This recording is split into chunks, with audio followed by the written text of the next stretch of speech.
നമസ്കാരം. ഇന്നത്തെ 10 പ്രധാന വാർത്തകളിലേക്ക്. നിയമസഭയിൽ കയ്യാങ്കളി. സ്പീക്കറുടെ ഡയസിന് മുന്നിലെത്തി ബാനർ കെട്ടി പ്രതിപക്ഷ പ്രതിഷേധം. ചോദ്യോത്തരവേള ബഹിഷ്കരിച്ച പ്രതിപക്ഷം. ബഹളത്തെ തുടർന്ന് സഭ ഇന്നത്തേക്ക് പിരിഞ്ഞു. ADGP MR അജിത് കുമാറിനെ ക്രമസമാധാന ചുമതലയിൽ നിന്ന് മാറ്റിയ നടപടിയിലും വിവാദം. നടപടി LDF രാഷ്ട്രീയത്തിന്റെ വിജയമെന്ന് CPI.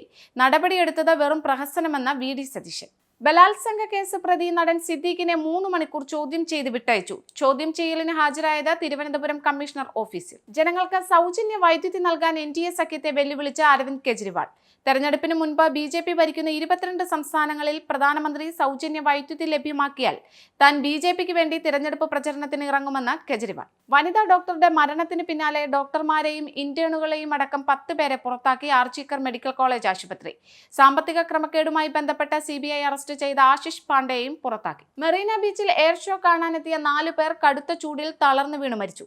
സംഭവം വ്യോമസേന വാർഷികത്തിന്റെ ഭാഗമായി സംഘടിപ്പിച്ച എയർ ഷോയിൽ മുഖ്യമന്ത്രി MK സ്റ്റാലിൻ ഉൾപ്പെടെയുള്ളവർ സന്നിഹിതരായിരുന്ന പരിപാടിയിൽ 13 ലക്ഷത്തിലേറെ പേർ പങ്കെടുത്തു. ബ്രിട്ടനിൽ ജോലിക്കാരുടെ അവകാശങ്ങളിൽ പുത്തൻ പരിഷ്കാരം ഏർപ്പെടുത്താൻ ലേബർ സർക്കാർ. ആദ്യ ദിനം മുതൽ തന്നെ ജോലിക്കാർക്ക് സിക്ക് പേ ലഭിക്കാൻ അവകാശം നൽകുന്ന പുതിയ നിയമങ്ങൾ പാസാക്കും. US പ്രസിഡന്റ് തെരഞ്ഞെടുപ്പിൽ റിപ്പബ്ലിക്കൻ സ്ഥാനാർത്ഥിയായ ഡൊണാൾഡ് ട്രംപ് തനിക്കെതിരെ വധശ്രമമുണ്ടായ സ്ഥലത്ത് വീണ്ടും റാലി നടത്തി. കമലാ ഹാരിസ് മാർക്സിസ്റ്റ് ആണെന്നും US കോൺഗ്രസിൽ അവർ പരിഹാസ്യ കഥാപാത്രമാണെന്നും ട്രംപിന്റെ ആരോപണം. നയതന്ത്ര ചർച്ചകളുടെ ഭാഗമായി മാലദ്വീപ് പ്രസിഡന്റ് മുഹമ്മദ് മുയിസു ഇന്ത്യയിലെത്തി. ഇന്ത്യൻ പ്രസിഡന്റ് ദ്രൗപദി മുർമുവുമായും പ്രധാനമന്ത്രി നരേന്ദ്രമോദിയുമായും കൂടിക്കാഴ്ച നടത്തി. സന്ദർശനം ഇന്ത്യയുമായി നഷ്ടപ്പെട്ട ബന്ധം തിരിച്ചുപിടിക്കാനുള്ള ശ്രമത്തിന്റെ ഭാഗമായി. വനിതകളുടെ T20 ക്രിക്കറ്റ് ലോകകപ്പിൽ നിർണായക മത്സരത്തിൽ ഇന്ത്യക്ക് ജയം.